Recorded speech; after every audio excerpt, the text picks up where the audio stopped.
From the 33rd team, Steve Palazzolo is with us. Steve, great to see you. Yeah, good to see you guys. Thanks for having me.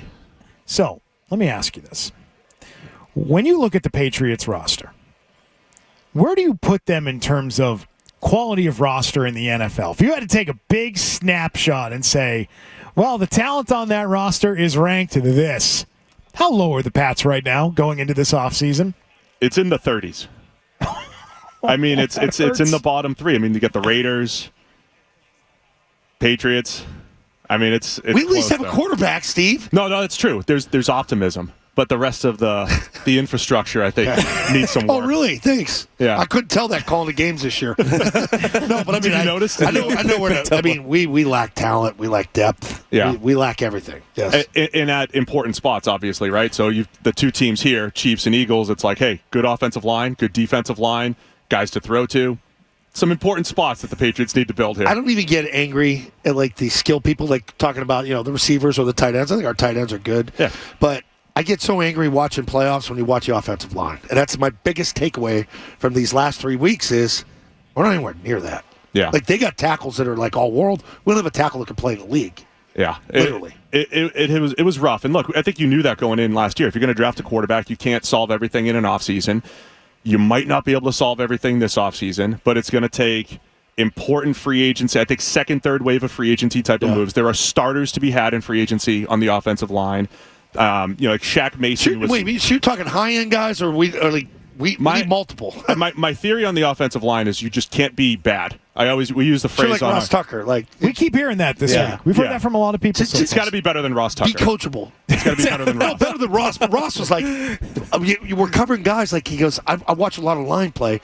You guys got guys on the team that shouldn't be in the league. That's the issue, that's right? The issue, right. So Ross Tucker in his prime, though, may have been an upgrade over some of the guys that I couldn't believe the 1 week I was adding up. I was like, these three guys have a combined 30 snaps in the NFL or whatever it was, and it's just it's tough to get to that point. We're picking centers up off people's practice squad, right? And they're like, hey, go snap, go get them. So you have to find starters. So I use the phrase creep back toward average, right? Yep. At least become average. Like it doesn't need to be elite. You have to go from bad to at least get to average. You got to pick up some decent starters in free agency, or like Shaq Mason was traded for a 6 a couple years ago. You can trade a 6 for a starting guard here and there. So they're going to have to start stitching that together to find starters up there.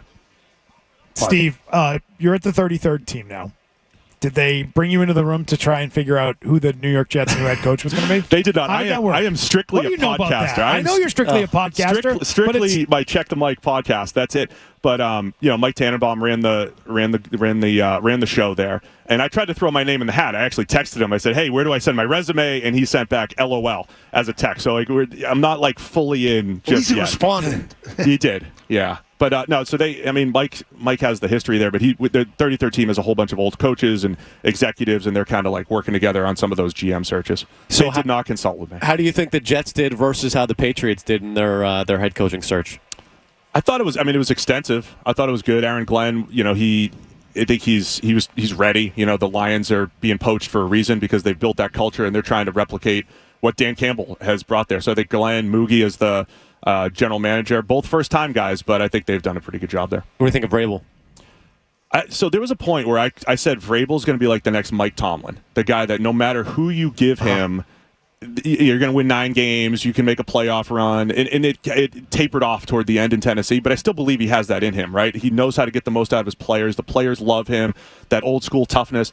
What fell apart in Tennessee was the personnel, and whether Vrabel was a part of that or not, I don't know. So it's going to be about how can he work with Elliott Wolf here, get the right personnel. But I think Vrabel's a guy that has a history of elevating his roster. To Mike's credit, I think he's embraced working with Elliott. And that was the biggest thing, I think, from day one. It surprised a lot of us because he talked about Elliott. I met him, saw him on the first thing, and we're inseparable now. Like, then Burt Breer was down at the Super Bowl. Burt Breer was down at the Senior Bowl, and he said, I watched them, and like they sit literally right on top of each other, next to each other, no seats in between. It's so you kind of got to do that. You got to attack that day one, right? Yeah, and so many organizations, to avoid any of those issues, they said we want the GM and we want the coach at the same time. We want them both working from the same starting point. So I'm not saying it's risky, but a lot of teams don't want to deal with that, right? The arranged marriage, so to speak. So it is important because personnel people do their thing, but the coaches know the types of players that they need, and you have to be able to mesh the two. What should they do at number 4? Oh, of course.